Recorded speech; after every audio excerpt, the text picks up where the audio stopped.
In front of an audience of famous politicians, celebrities, actors, and singers, a man with a black executioner's hood led a ragtag group of people in chains. All of the prisoners were dirty, wearing rags. I saw women who had cried so much that the only clean part of their bodies were the streaks beneath their eyes. Men with panicked eyes who frantically pulled at their metal chains, and, watching it all in glee, the cheering, grinning faces of the rich and powerful. "Hail, Lucifer!" The man in his black executioner's hood yelled in a deep baritone. The audience responded with rapture, some of them standing, their eyes shining as they cried, "Hail, Lucifer!" The voices of so many combined into one powerful echoing boom. The sounds were muffled slightly during an out-of-body experience, as if I were hearing them through water. The colors and shapes also seemed to shimmer and vibrate more, giving the clear, crisp lines of everyday reality a much more fuzzy look. Even though I was only there by astral projection, I still shrunk back into the corner as much as I could, trying to hide from the madness and evil all around me. Little did I realize, I had seen nothing yet. I thought about retreating to my body parked in a nearby RV and trying to call the police, the FBI, Homeland Security, anyone. Then I saw the police chief and various senators and representatives in the audience and gave up any hope of that idea. If I called a dispatcher, they would probably send in a hitman to kill me and make it look like a suicide, as I heard rumors they had done so many times before. So I stayed as the ritual began, and it was the worst decision of my life. The chain gang of prisoners were led to an inverted pentagram laying flat against a wall of stone and flickering torches. Within the pentagram, I saw shining obsidian forming the background. Diamonds and opals embedded into the white gold that formed the star and the circle. As they were led forward, some of the prisoners fought back, trying to pull their arms free, but they would ultimately receive a shock from a cattle prod for their efforts. "What's wrong with you people?" The first woman in the line of prisoners cried, her eyes frantically searching the crowd for a single sane person to help her. She found nothing but coldness and insanity reflected there. The audience was deathly quiet, reminding me of old pictures I had seen of medical students surrounding a dissection. They had a kind of clinical detachment that was disturbing in its own right. Some of their eyes shone with excitement and rapture as the woman was strapped into the leather cuffs of the pentagram, forcing her legs and arms into a V-shape like the Vitruvian Man in Da Vinci's art. The head executioner turned to the audience, bowing his head as if he were a simple entertainer. "The ritual will begin," he said brusquely. There was murmuring and shuffling of random objects as the crowd stood, each pulling out a black book with silver words embossed on the front. Floating slightly above the ground, I moved as close as possible to a beautiful woman in her early 30s in the back corner of the audience.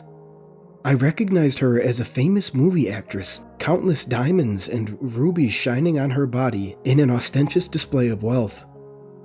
The book read, Codex Moloch. The audience opened the books to the first page and read out in Latin as one. The screams of the woman imprisoned within the pentagram being the only sound that broke the monotony. Returning from the back of the stage, the executioner poured gasoline over the imprisoned woman's head.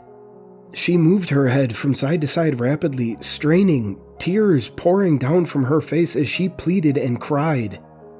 When the chanting reached a crescendo, he pulled a torch from the nearby stone wall and threw it at her feet with an almost indifferent, nonchalant motion. She went up instantly. The flash of light too bright to stare at.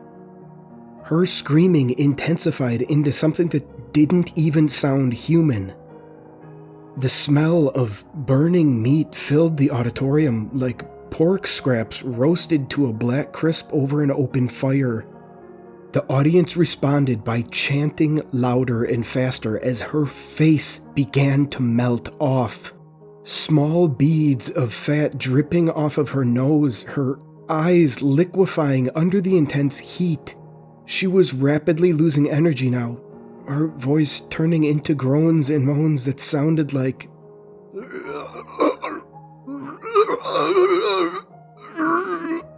I wanted to fly away, but the horror of it all kept me chained there.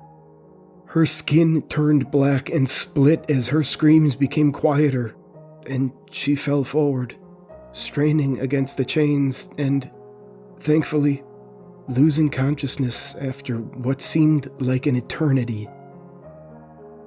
The prisoners in the chains were shocked into silence. Then they all began wailing and screaming at once. But it wasn't for long. Out of the charred wreckage of her body, I saw a dark shape beginning to appear. The chains snapped open with a soft clinking sound, and the blackness rose into a shape 8 feet tall. It had the same charred blackened skin as the human sacrifice, but underneath I saw bulging muscles and enormous strength as it moved forward. Its powerful legs had feet like an elephant, its hands lengthening into bone-white claws, but its face was the most disconcerting part of it all. Its eyes were alive, flickering like the embers of a dying fire. Its mouth had the purest white teeth, each one looking like a pointed dagger within its black gums. The audience kept chanting, but it seemed to die down rapidly as the creature walked forward and soon stopped altogether as it scanned them with its fiery eyes. Then, it looked right at me, trying to make myself as small as possible in the back corner of the massive auditorium, and it started smiling wider. I knew in that moment that it had seen me. The demonic entity turned to the chained prisoners and began ripping into them with its claws, biting their necks and sucking their blood. The first man had his heart ripped out, the creature popping the still beating organ into its mouth and sending spurts of blood dribbling down its chin. It began to chew. The rest of the prisoners tried to get away, but all of them being chained together and trying to move in different directions, they only ended up getting tangled and falling over. I saw a few of the audience members getting up as if to run away, to get out of the auditorium, but the others in the audience shook their heads at them, saying something I couldn't hear. No one ended up leaving, which ultimately made the death toll worse. I didn't stay the entire time, but I saw, once the prisoners were all dead and eaten, the beast turned to look at the audience once more. "Hail, Lucifer," it said in a rusty, echoing croak before jumping from the stage into the middle of the crowd, crushing a few people to death underfoot instantaneously. Without hesitation, it sent its arms out, pulling off people's heads and drinking their blood, eating their hearts, cracking their ribs open like pistachios, and that was when I fled. The last thing I saw on my way out was a stampede as all the famous actors, politicians, and celebrities tried to leave. But how many actually survived, I will never know. I had seen enough. Floating through the walls, out into the clear desert air, I returned to my body parked a couple miles away in an abandoned campground in my little RV. As soon as I awoke, I ran to the bathroom, vomiting up my dinner, the dripping fat of that burning woman's nose, and the sound the hearts had made when the creature bit into them, repeating in my mind like an endless loop. After I had told this all to my friend Chris, he simply shook his head in wonder. "Wow," he said to me. "And you're sure this wasn't a dream?" I held up the newspaper, stating that a famous political talking head on a news channel had been found dead of an unexpected heart attack. "I saw this guy get ripped apart," I told Chris. "He was in the audience. He was one of the devil worshippers." Leaning back in his chair, Chris pretended to stroke an imaginary beard, giving me a long sideways glance. Then he jumped up. "Well, we have to get this up on the blog. He said. He was the technical guy for my blog, and the one who recommended I do it in the first place. We were old childhood friends, and when I told him I could astral project, he jokingly said I should use it to go into the White House or other restricted areas and put down what I saw on an internet blog. I had done so, and the blog had exploded. Hundreds of thousands of people now read it on a weekly basis. Chris had a lot of experience with computers, so he had used encryption and VPNs to make it harder to track us. In case this weird-ass shit is all real, he had told me, cracking a sly smile. I finished my beer as Chris got packed, grabbing a few things for the journey back to my house on the other side of town. Within a few minutes, we were headed out the door. As soon as I stepped foot on the driveway, I knew something was wrong. Both of our cars had our tires slashed. There was no public transportation in our little desert town. Hell, there was barely even a downtown here, mostly consisting of a gas station, a 24-hour diner, and a police station. Without a car, there was simply no way to go the 10 miles over to my house. Chris was breathing fast, his face covered in a sheen of sweat as he looked at me. You don't have any psycho ex-girlfriends, do you? He asked hopefully, and then a shot rang out. Jumping back, I began to run back into Chris's house. "Come on!" I yelled at him. He had a blank, shell-shocked look on his face. Backtracking, I grabbed his arm, yanking him hard. It was just in time. Another bullet rocketed past where he had just been standing, smashing his front window and sending tiny shards of glass all over the front lawn. We were back inside within seconds. I slammed the door, turning the deadbolt before spinning around to look at Chris. He was covered in sweat, his pupils dilated, his breathing far too fast. I thought he might pass out if he didn't stop hyperventilating. "It's okay," I said, walking up to him slowly. "We're going to find a way out of here." "My gun," Chris said suddenly. "We need it. It's downstairs in the basement." He spun on his heels, pushing open the basement door and barreling down the stairs. I followed close behind. As soon as I reached the last step, I heard a tremendous bang come from the front door, followed by slow, steady footsteps as someone walked into the house. Chris was opening the gun case, his hands still shaking. I quickly walked over, putting my finger in front of my lips in the universal sign of "Don't say a goddamn word," while I grabbed the 30-06 from the case. He looked as if he would protest for a moment, then he snapped his mouth shut again. As quietly as I could, I took out the magazine, saw that it was loaded, then clicked it back into place. It was just in time. At that moment, a huge foot kicked in the basement door.